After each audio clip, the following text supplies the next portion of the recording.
So, welcome to another edition of Spotlight on the Collection. I'm Lori Pickell Stengel. I'm the Executive Director for the McLeod County Historical Museum. And I'm here at the museum in our church display, which is very fitting because today we're going to talk a little bit about wedding dresses, like I have here, and then also wedding traditions and how they developed. A lot of times people don't always think about fashion and history, but you can see how fashion has affected history and history has affected fashion back and forth. And at the museum we have a really great collection of fashions throughout all the eras, pretty much going back to the 1850s when the county was first settled. And of course, a big part of that was wedding dresses. Now, the museum's collection reflects mostly the European cultures that came here early on and settled. So what I'm going to be focusing on today is European cultures, but I want you to keep in mind that there are all sorts of traditions for all different religions and all different cultures. But for the most part, I'm going to be talking about Western culture. And to give you a little bit of background before we dive into our lovely pieces that we have here, wedding dresses, as I said before, reflected the historical times. And we go back to medieval times when a lot of these traditions, at least that we know of, that were written down, started to basically showcase a woman's status at her wedding. Now, it's, believe it or not, kind of a modern invention to marry for love. That really wasn't the case when you go back to medieval times and for quite some time.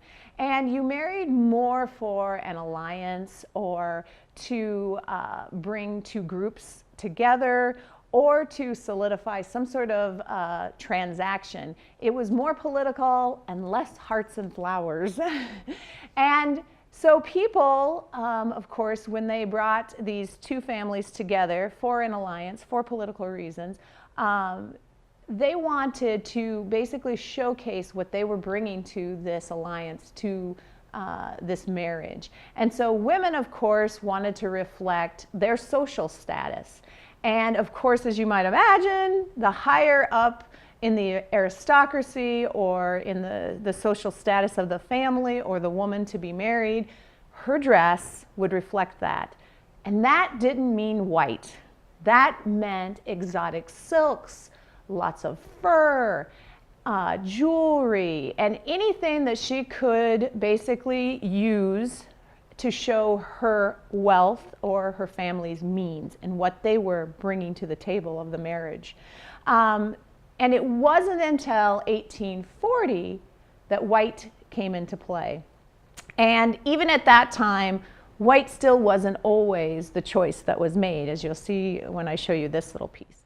But back to medieval times. So what if you were a peasant? What did you wear? You didn't have a lot of social status. So the thing that you brought was simply yourself.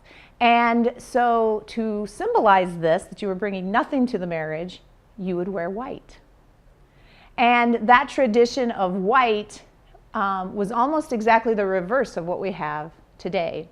Also, in the 1500s, 1559 to be exact, Mary Queen of Scots, when she married into the French royal family, which again, there's that alliance, they were shocked, the French royalty, because she wore white to her wedding. And that was because in the French culture at that time, the color white was actually reserved for mourning. So if someone had passed away, especially in the aristocracy, you would wear white. And so when Mary Queen of Scots' first husband passed away, there was a lot of blame put on her that she had this foreboding white dress that she brought. This black cloud of wearing white, of being in mourning for her future husband's death. So in medieval times, it was not the norm to wear white. So how do we get to these lovely white wedding dresses that we know today? Well, I think a few things from medieval times have stayed the same. We usually, and today now more than ever, spend an extraordinary amount of cash on wedding dresses. So we still are showing our wealth. We buy the most expensive that we can afford to show off at the wedding. It's less about representing your family maybe necessarily, and more about representing the bride and what she has, especially since we marry much older now than we used to. But the colors definitely changed, and we see that change in 1840. And as fashion kind of would evolve and change through time, we typically, as a people, would look to the aristocracy. We would look up as an aspiring notion. So we would want to aspire to be like the Queen. And so Queen Victoria in 1840 married Prince Albert. And I think we have a picture here that shows the happy couple.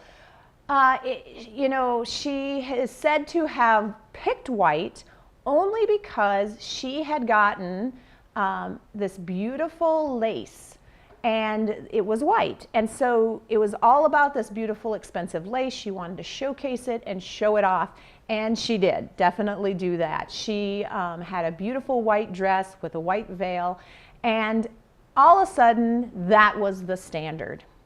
Now, white has this long-standing notion that it is worn to show virginity and purity of the bride. And although we have these notions of that today, I really don't see a lot of that historically. I can't find a lot of historical data that points to that.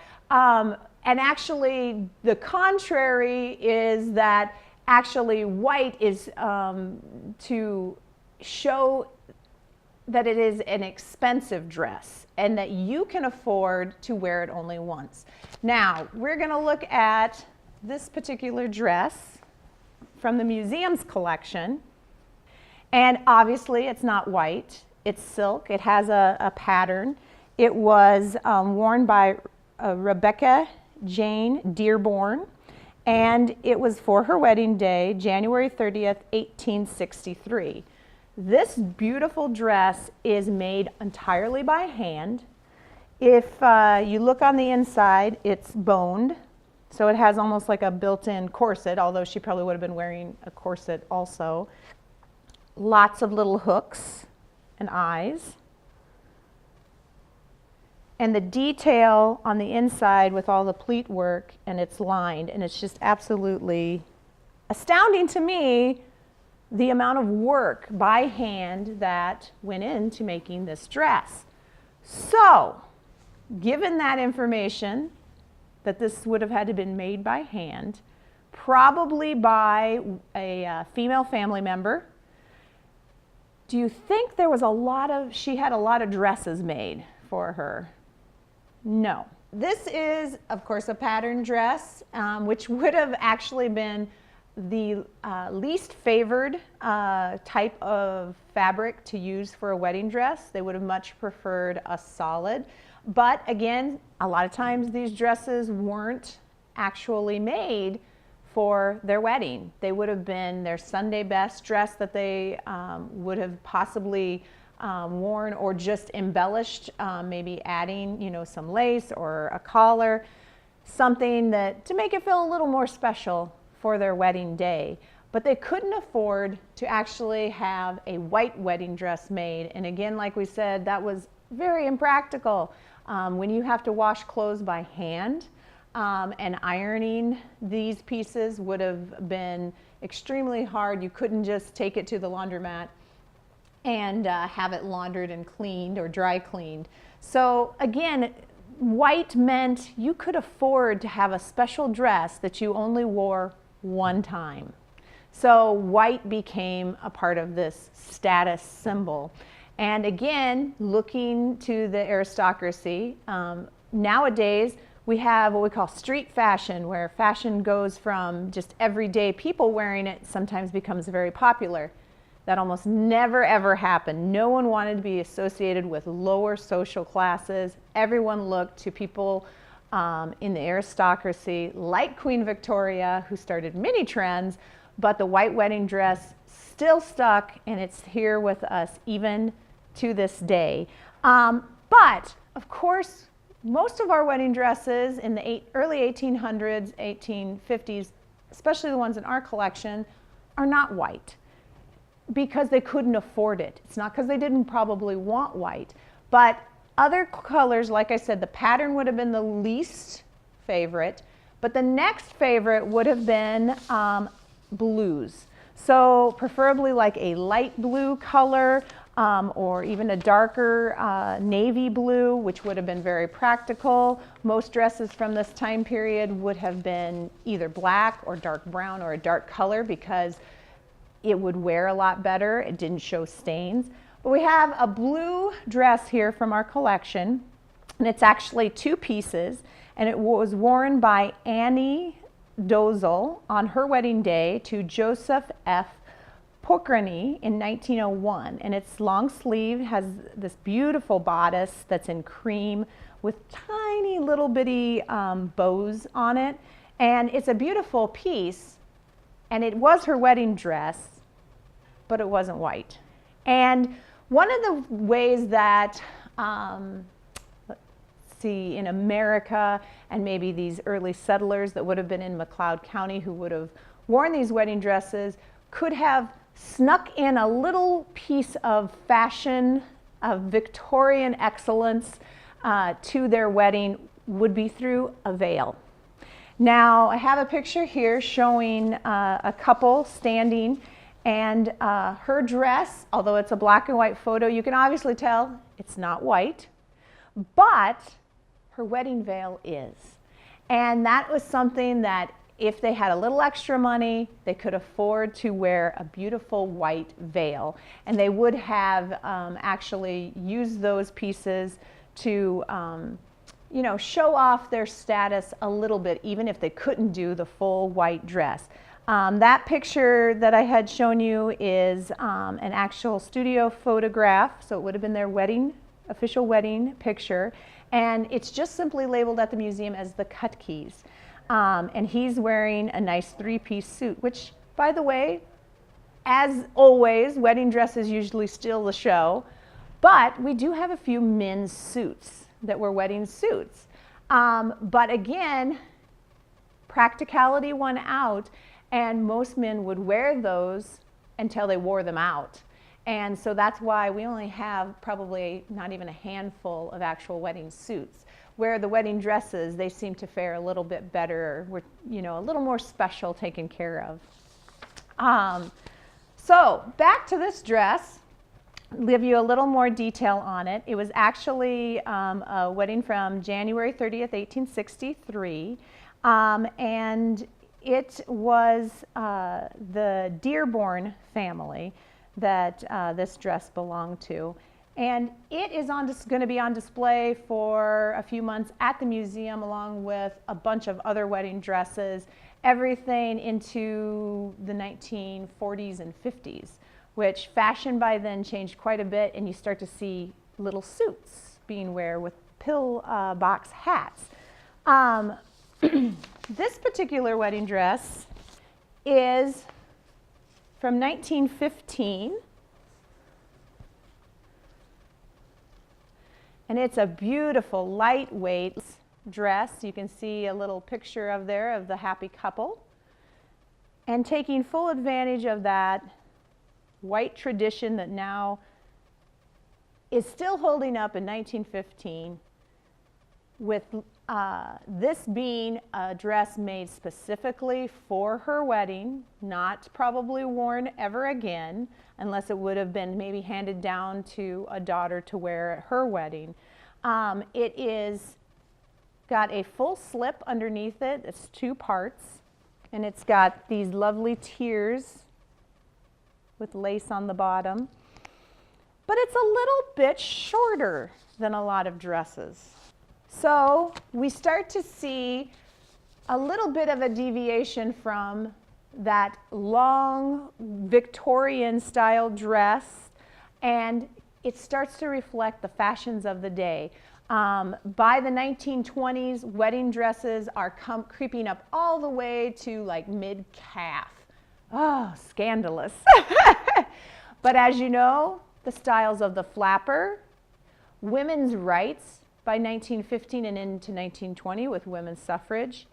This is a reflection of history that's going on and how it affected fashion and even wedding dresses. Women wanted to be able to have more mobility, to work. It was a practicality to have a shorter dress, and it became fashionable. And I'm sure shoes got shown off a lot more, so shoes probably got highlighted off a lot more at that time. So the fashions changed to reflect the times, and so did the wedding dress. But by far the most of the dresses in our collection are from the Victorian era, and they are the full white gown, and they get more and more elaborate the later on. So by 1903, we have a picture here of a wedding dress that was worn by Elizabeth Weinbeck, and it's actually two pieces, would have been worn with a corset and a full slip undergarment underneath it because it's very lightweight. And the blouse was made out of an organza with long sleeves. That's the other thing. Today we see a lot of strapless gowns is probably the most popular with sweetheart necklines. Put it this way, a lot of skin. And that would have been pretty scandalous for this Victorian time as well, which would have been you're covered from the top of your chin all the way down to your sleeves, and then you would have worn gloves as well. And that had a lot to do with, of course, the culture at the time and modesty, but also too in church, which a lot of the churches at the time, women would have been asked to cover their heads, and that's where veils came into play. So this dress, like I said, is more typical of what we probably have in our collection. Her groom was Henry Grew, and like I said, they got married October 13th, 1903. This picture doesn't do it justice, so I hope you will come to the museum to take a look at these pieces a little closer up. This piece is all handmade, individual, half-inch little tiny tucks, pleats that were done in this very delicate fabric. I cannot even imagine sewing something like that by hand and how long it must have taken. Not to mention it's out of organza, so it would have wrinkled quite easily, and it would have had to been ironed and delicate ironing job for sure. But to get all those pleats in place, just absolutely gorgeous. So, which leads me to another tradition. So getting ready for the big day. A lot goes into it for ladies especially, getting their hair done, getting their nails done. Well, have you ever heard the saying, she's sitting on pins and needles? Yeah, I'm sure you have. So where does that come from? That would be like a very nervous bride on her wedding day, because they literally were held together with pins and needles. From their hair to the ribbons to the veil, they would have used pins and needles to basically put together her whole outfit. And that's where that saying comes from, hoping the groom shows up, sitting there on pins and needles. So this was a time before zippers weren't a common thing, so you had to use pins and needles. The tradition still of wearing blue, that blue, if you couldn't wear white, blue was the next favorite. Well, we still carry that on. Brides traditionally will wear something blue. Another tradition that's kind of a fun one that you see a mirror of it today, and it comes from medieval times, is the bridesmaids and the groomsmen. Well, early on, there was a religious belief that evil spirits wanted to harm the bride and groom. And to protect the bride and groom, we'd have to trick them.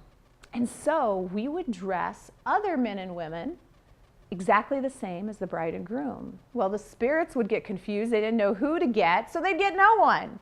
And the bride and groom could run off on their honeymoon in the clear without these evil spirits. Well, they don't dress exactly like the bride today, but a lot of time and effort goes into those matching dresses for brides and their bridesmaids, and the grooms with their groomsmen. And so that is something that traditionally has lasted since medieval times. So I think the white wedding dress has had a good run. We're starting to see some trends where color is starting to be worn again for us Western culture weddings. But it's something that I think that will probably persist for a very long time, although fashions will change. And again, I invite you to come down to the museum, see our lovely church display, and see the collections of wedding dresses that we have, and see how the traditions and the styles have changed throughout history. So I'll see you at the museum. Thanks for watching.